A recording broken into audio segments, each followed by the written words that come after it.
So exponential decay. So we're going to start with a lot of something, and then we're going to work our way down until we have basically nothing. Okay? So we have two different types of formulas we can use for exponential decay. We have our first one here, the y equals a times 1 minus r to the t. A stands for your initial amount, so how much of something you're starting with. R is the percent of decrease. This is expressed as a decimal, so if you have like 10%, you'd express it as 0.1. And then T is your time in years. And then Y is your Y is the ending amount. Because I neglected to type that one up here.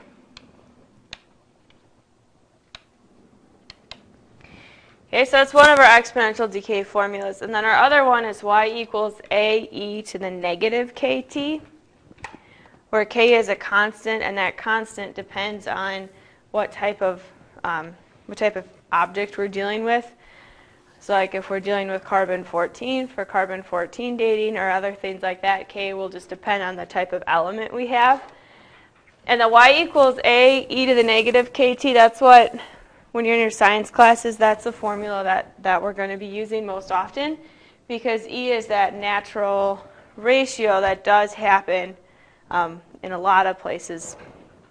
So that we would be using the natural logs and the base e for those. So essentially what we're going to do is we're going to read a situation and we're going to try to decide which of the two formulas we should use. So we're going to try to decide if this is something where we have a constant percent of decrease. Okay? If we have a percent of decrease that's given to us, we'll use our y equals a times 1 minus r to the t. If we don't have a percent decrease, instead if we're talking about some sort of k value that's a constant, we'll be using the other formula. So, first problem, we have a cup of coffee and it contains 130 milligrams of caffeine. If caffeine is eliminated from the body at a rate of 11% per year, how long will it take for half of the caffeine to be eliminated from a person's body? 11% per hour. I feel like I said per year. Yeah, that doesn't make any sense. 11% per hour. So, which of these two formulas do you think we would be using? Yeah, the first one, because we have a percent, we have a rate of 11% per hour that we end up decreasing. Okay? So, we need to figure out what all our values are. We know we're going to use y equals a times 1 minus r to the t.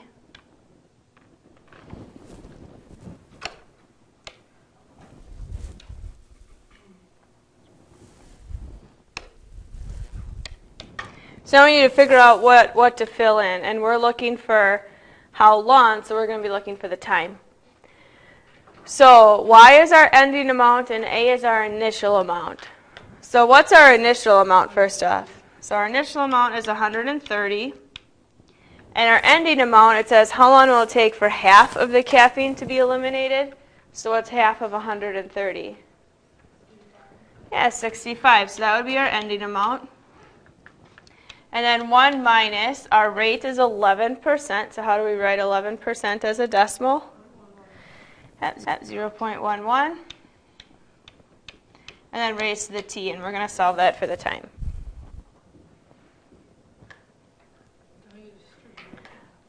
We can't distribute the 130 because this is raised to the time. And we also can figure out what 1 minus 0.11 is. So let's start off with, in order to solve this, we always need our variable alone. So in this case, our variable is in the exponent. So we need the number that has that exponent alone. So this 130 can't be over here on the right-hand side. So what should we do with this 130? Yeah, we can divide by 130. So 65 over 130 gives us what? A half, which makes sense because we wanted half of it to be left. is equal to, what's 1 minus 0.11? So 0.89 to the t. Okay, and now from here we want to solve for that variable time. So how are we going to get that out of the exponent? Okay, so we could use a log base 10 on both sides. So we could take the log of 1/2 would be equal to the log of 0.89 raised to the t. And then what happens to our exponent? Yep, our exponent ends up being multiplied by it. So this is the same thing as log of 1/2 is equal to t times log of 0.89. And then how do we get the t alone? Yep, just divide by our log of 0.89.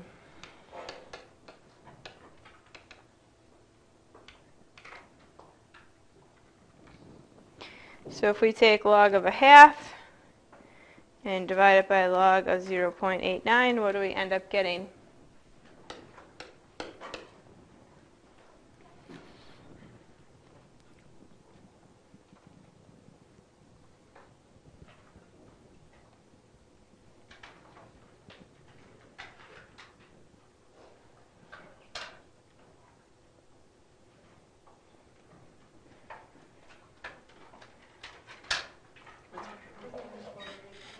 It's what? Yeah, so 5.9. So that's pretty darn close to about what? 6 hours. So it would take about 6 hours for this to leave your body. And when we're dealing with this, I mean, everybody's going to process caffeine slightly differently, so you really wouldn't leave things terribly exact here. In this particular case, you'd say, oh, in about 6 hours, that caffeine would be, half of it would be eliminated. All right, so then what would we have to change if we wanted to now eliminate 90% of the caffeine? Is this like a real problem, like it really takes that long? This was, I got these numbers from the textbook. So provided the textbook did their research, yes. But I'm not guaranteeing that because I didn't look any further to see if they were right or not. So it might be. So how long for 90% of the caffeine to be eliminated then?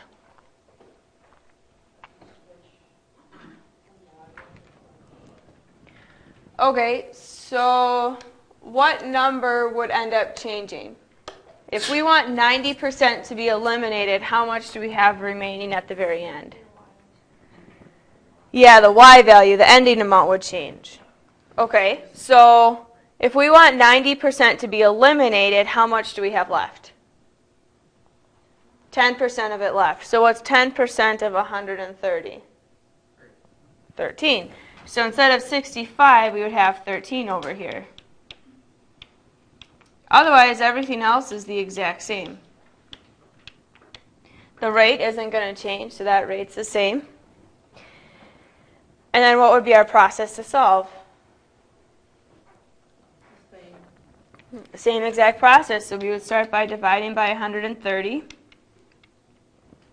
So this time we would have 1/10 is equal to 0.89 to the t.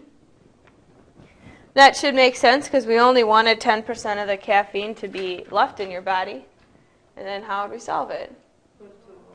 Yep, do log of both sides.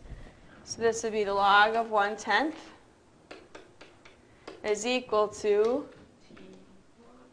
are we okay putting the t in front right away?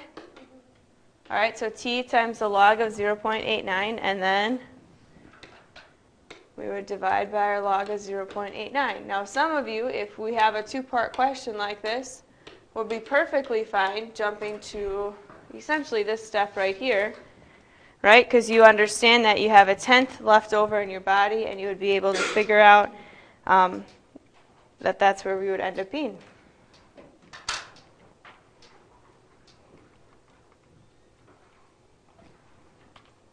So what do we end up getting for this? So you got 19 point, it's a 7/5, right? So 7/5 as a fraction is what? 3/4. This is like 19 3/4 hours. Because we always want to try to relate things to what makes sense for our label, right? So we're using hours here. So when we use hours, we don't really talk about 0.8 or 0.75 of an hour. We do talk about quarters of hours, though. So saying 19 3/4 of an hour would be fine.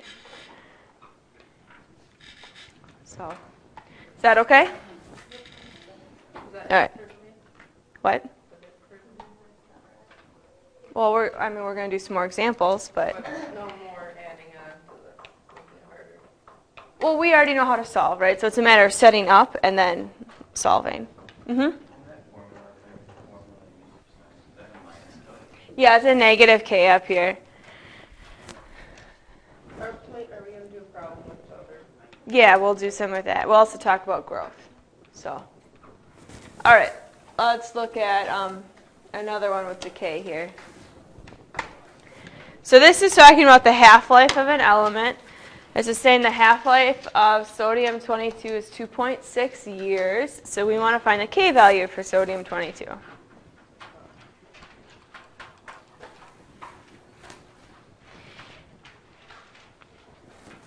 So if we want to find the K value, what would be the formula we'd be going for here?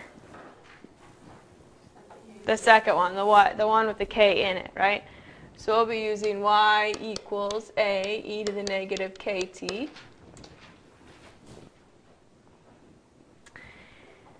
All right, so we have a half-life. So what does it mean for something to be a half-life? So if you start off with, let's say, 100, in 2.6 years, how many would you have left? 50 of them left. Half of them would be gone. Now we have 50. Another 2.6 years goes, and how many would we have left? 25. And it continues going on that way. Okay, so it keeps cutting it in half. So the half-life, if we start with one thing for our starting value is 1. What's our ending value for a half-life? How did you know that? I'm just making a number up. Oh, you get this like that. Yeah, because it says half-life. So every time it has the same relationship, right? Yeah. So how do we go from 100 to 50? What do we do? Took a half of it. 50 to 25. Took half of it. So if we start with 1, what should be our ending result? Half of 1. Right. I mean, if you wanted to do 150 there, you can. I just chose 1 because I don't have to divide by anything. Okay? So 1, that's our A, so then e to the negative k, and our time here is 2.6. E is our number, the 2.1718. That's our ratio. Okay, so now this time we want to solve for k. And we already have the e alone because it's being multiplied by 1. So what would I do now when I have an e to try to get that k? Yeah, now I would have to use the natural log. All right, so I could take the natural log of both sides. So we would have the natural log of a half is equal to the natural log of e to the negative 2.6k. And then what happens to the right-hand side of that equation? Yep, your exponent comes down, so we have the natural log of a half is equal to negative 2.6k. And then what happens to the natural log of e? It cancels because it's equal to 1. Okay, so it's like it's not there. And so then here, how would we get k alone? Divide by negative 2.6. So the natural log of a half divided by negative 2.6. And what do we end up getting for our K value for sodium-22?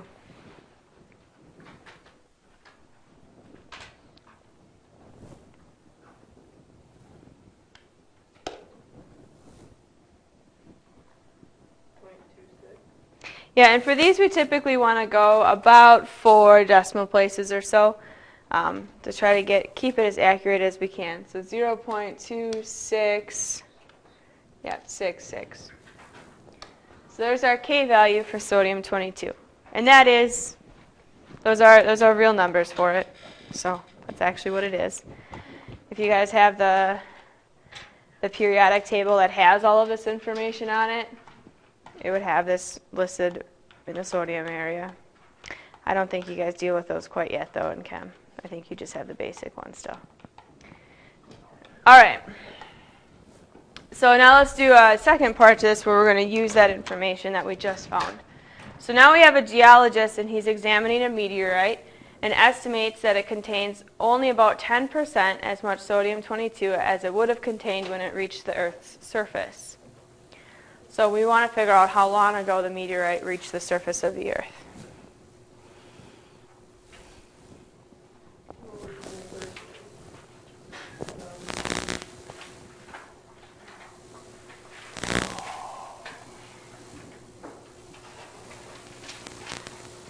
Pretty much anytime we're dealing with anything science related, we're going to be using our E formula. Not only that, but some clues here is we're talking about sodium-22, which we just found a K value for. So we will be using the y equals E A, or y equals E A e to the negative KT. And we have our K value now. Okay? What are we looking for here? What's our ultimate goal? Did the rock model. So how long ago? So what variable would that be represented by? The time. So we're looking for the time. So we need an initial amount and an ending amount for our y and for our a.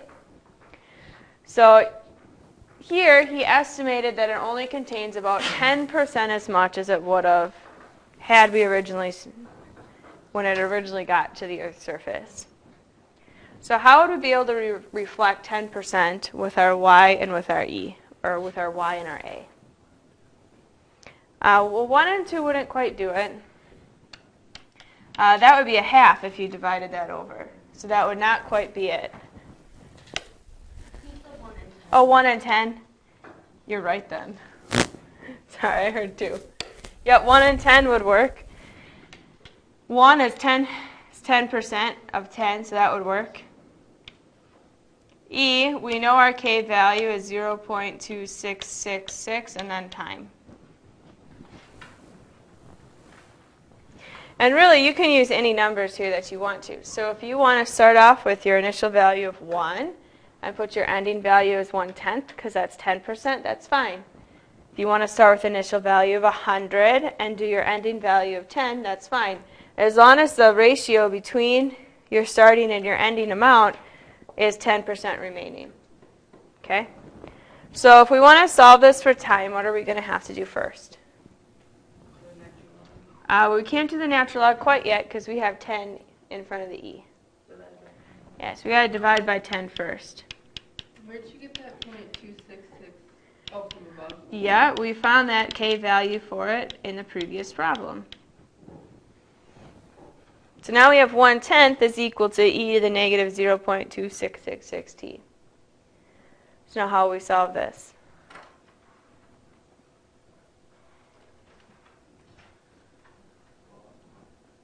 Log or natural log?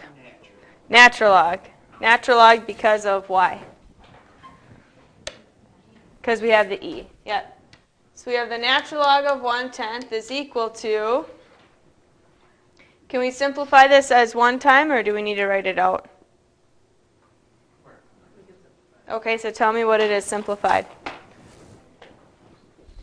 So negative 0.2666t, and what happened to the natural log of e? It's just 1, so it's no longer there. Then how are we going to get the time alone? I don't get how the e just... Okay, so then we will do the middle step. Oh. It didn't. It was there. That's why I asked if we could simplify it, because we dropped the exponent down in front, and then we're left with the natural log of e, which is just equal to 1. So we don't need to write times 1. Okay? So how would we get the time alone? Yep, divide by the negative 0.2666. And what do we end up getting then?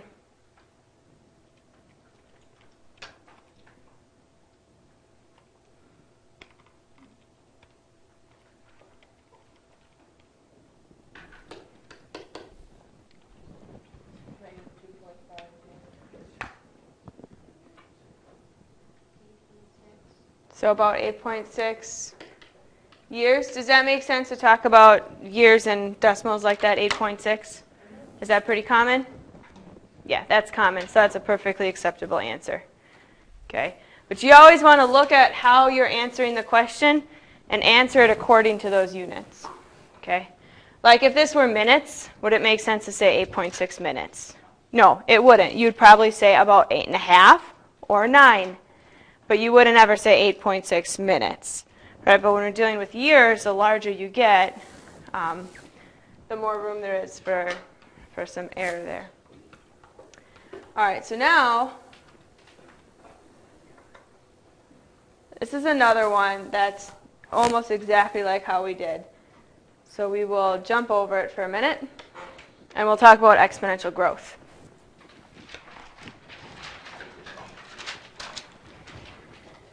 So we also have two formulas for exponential growth. And they are so similar that they almost look identical. What's different?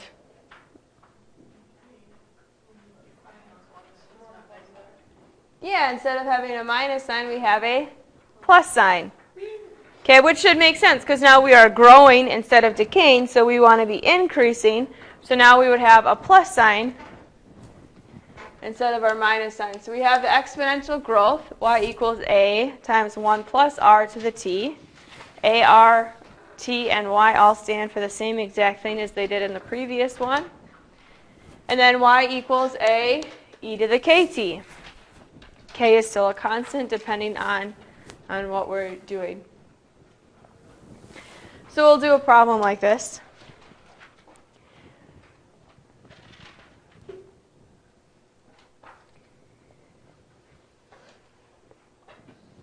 Oh, I made a typo on here.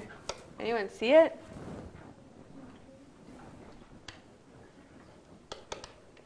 Percent of increase, not decrease. I know. That's what happens when I copy and paste. All right. So we have a population of a city of 1 million is increasing at a rate of 3% per year. If the population continues to grow at this rate, in how many years will the population have doubled?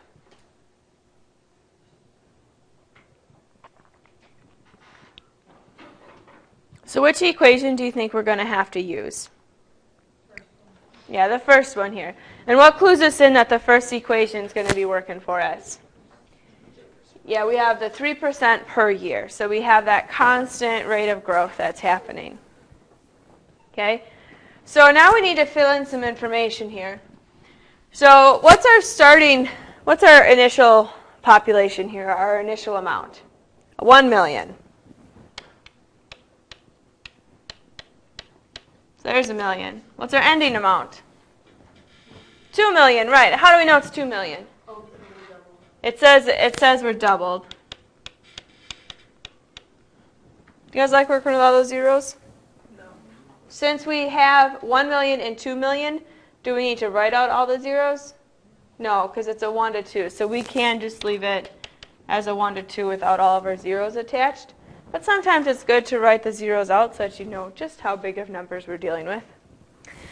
And then we have 1 plus r. So what's the rate here? 3%. So as a decimal? 0.03. And then to the time, to the t. All right. The 1 times, is that going to affect anything? Okay, so we don't need to do anything with that. So then we have 2 equals... Yeah, 1.03 to the t. And then how do we get our time alone?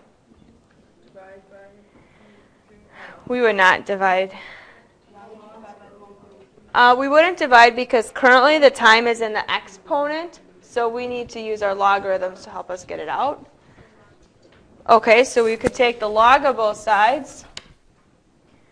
So we would have the log of 2 is equal to the log of 1.03 to the time. Okay, so then the time ends up being where? Multiplied out in front. So we have log of 2 is equal to t times the log of 1.03. Good. And then we divide by the log of 1.03.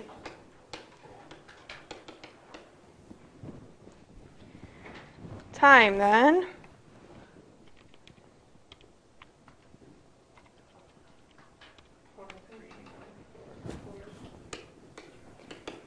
And this is dealing in years. So what would be a good, if we get 23.44 years, what would we say? 23.5. Yeah, we would probably just say about 23.5 years. Okay?